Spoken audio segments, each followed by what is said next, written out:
अस्सलाम वालेकुम, मैं हूं अदील अहमद। और मैं हूं आमिर रजा खान। रशिया और चाइना के न्यूक्लियर बमबार तैयारे जापान तक पहुंच गए। क्या ये किसी नई जंग का पेश खेमा है? आमिर रजा मेरे साथ मौजूद है, उनसे बात करते हैं। आमिर भाई, एक बहुत बड़ी डेवलपमेंट हुई।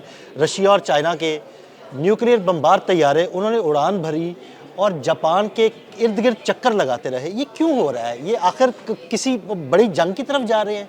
ये एक बड़ी जंग होनी है।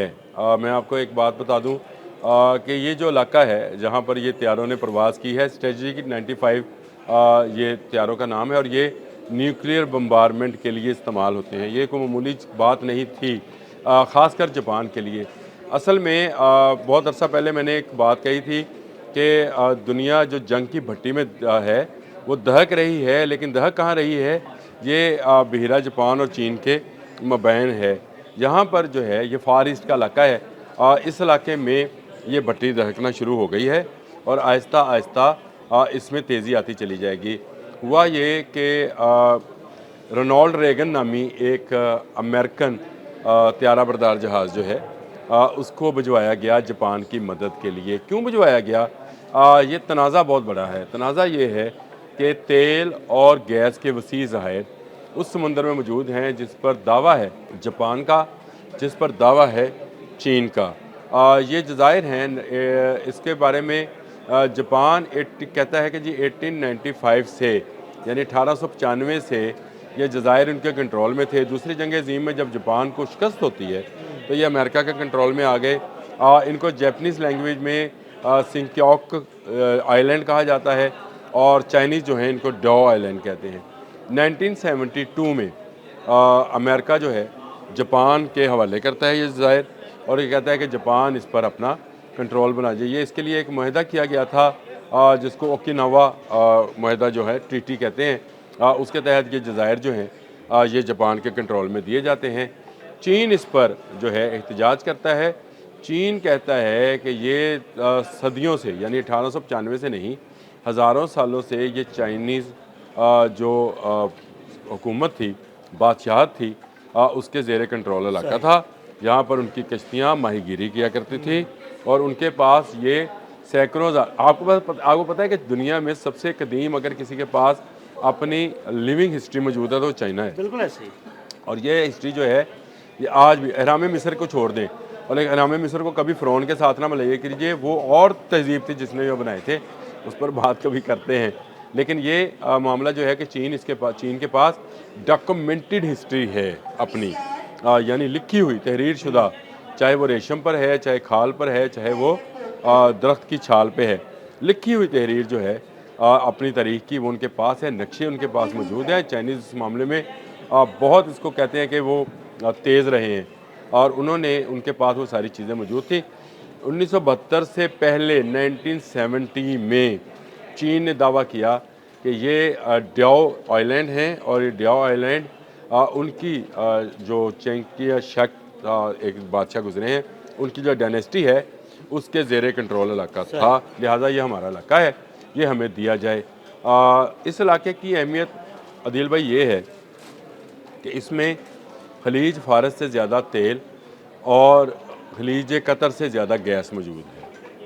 बहुत बड़ी बात है। बहुत बड़ी बात है। तभी तभी दो ये चाइना और जापान आमने सामने हैं और अमेरिका उसकी पुष्टपनाही करता है। अमेरिका वैसे ही जापान की पुष्टपनाही करता है क्योंकि जापान ने जब हथियार फेंके थे तो ये गारंटी ली थी कि वो आइंदा से हथियार नहीं बनाएगा, तो उसको जो है प्रोटेक्ट कौन करेगा? वो अमेरिका करेगा। देखिए 1945 में ये मुआहदा होता था, 2045 में ये मुआहदा ख़त्म हो जाना है। अब चीन जो है वो अपनी ताकत को इस इलाके में बढ़ाता चला जा रहा है। चीन ये चाहता ये है कि यहाँ से अमरीकी तसल्लुत निकले। जापानीज़ जो हैं वो उनको जो है असला बनाने की अब महदूद इजाज़त मिल गई है कि वो सिर्फ अमेरिकन टेक्नोलॉजी को इस्तेमाल करते हुए ही असला बना सकते हैं। लेकिन आहिस्ता आहिस्ता वो जो हैं न्यूक्लियर की तरफ दोबारा जा रहे हैं।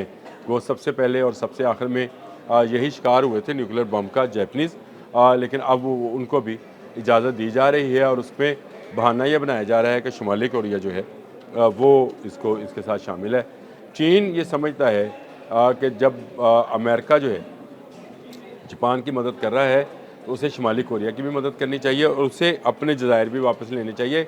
अदील भाई, इसमें सबसे मज़े की और सबसे दिलचस्प बात यह है कि यहाँ तेल और गैस के ज़ाहिर तो अपनी जगह पर रहे, यहाँ दुनिया में सबसे महंगी मछली पाई जाती है। ये एक ऐसी मतलब मछलियों की इकसाम है जो जापानीज़ और चाइनीज़ दोनों बहुत मरगूब ग़िज़ा है उनकी, और ये खाना चाहते हैं उसको। ये मछलियों का शिकार, जो मैंने आपको बताया कि चाइनीज़ जो किंग डायनेस्टी थी, उसमें भी यहाँ पर मछलियों का शिकार ही किया जाता था और बादशाहों को ये मछली पेश की जाती थी। कहते हैं कि ये इसकी कीमत सैकड़ों डॉलर्स में जो है आलमी मार्केट में आती है इस मछली की किस्म की, जो इन जज़ायर के पानियों में या इन जज़ायर के अंदर इर्द गिर्द, आप उसको क्या कहते हैं, क्रीक्स कहते हैं। जज़ायर के अंदर जो रास्ते होते हैं पानी के, क्रीक्स, इन क्रीक्स में जो मछली पाई जाती है उसकी जंग रही है माजी में। अब जंग जो है तेल और गैस की भी साथ शामिल हो गई है। अमेरिका का रोनाल्ड रेगन जो है वहाँ पर जहाज़ मौजूद है और उस पर रशिया और चीन ने मुश्तरका फ़ज़ाई मशक़ें की हैं, जिसमें ये जो बम्बार है स्ट्रेटेजिक 95 उसकी परवाज़ है। ये जब उड़ता है बहेरा जापान वालों के मुताबिक बहेरा जापान और चीन वालों के मुताबिक बहेरा चीन से फ्लाई होता है, और फ्लाई होने के बाद चाइनीज़ जहाज़ इसके साथ शामिल होते हैं और फिर वो एक मार्च पास्ट की शक्ल में चक्कर लगाते हैं। जो आपने शुरू में आपने अच्छी बात कही थी कि जापान के इर्द गिर्द चक्कर लगा रहे हैं, तो कोई तो बात है। वो जैसे हिंदू मिथोलॉजी में वो आग के इर्द गिर्द चक्कर लगा के फिर वो बीवी अपनी हो जाती है, तो ये बिल्कुल इन जज़ायर के इर्द गिर्द चक्कर थे। और इसका खौफ जो है ना सिर्फ इस वक्त जापान को है बल्कि अमेरिका को भी है कि एक बड़ी जंग होने की जो है बिल्कुल नहज पर या सरहद पर जो है इस वक्त दोनों मुल्क मौजूद हैं।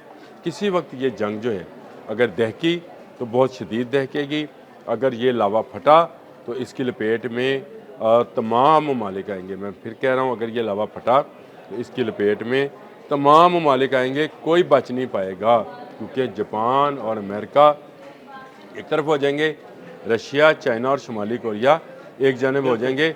मुझे ये दोबारा से दो ब्लॉक बनते हुए नज़र आ रहे हैं जो कि आपको वर्ल्ड वार में भी नज़र आए थे, यानी जर्मन ब्लॉक था और ब्रिटिश ब्लॉक था।